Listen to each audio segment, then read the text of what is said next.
إسرائيل اذكروا نعمتي التي أنعمت عليكم وأوفوا بعهدي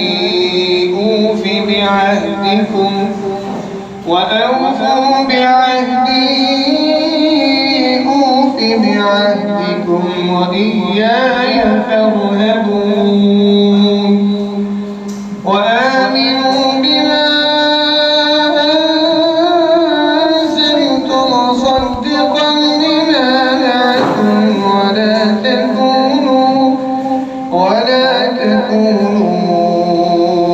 أول كافر به ولا تشتروا بآياتي ثمنا قليلا وإياي فاتقون ولا تلبسوا الحق بالباطل وتكتموا الحق وأنتم تعلمون وأقيموا الصلاة وآتوا الزكاة واركعوا مع الراكعين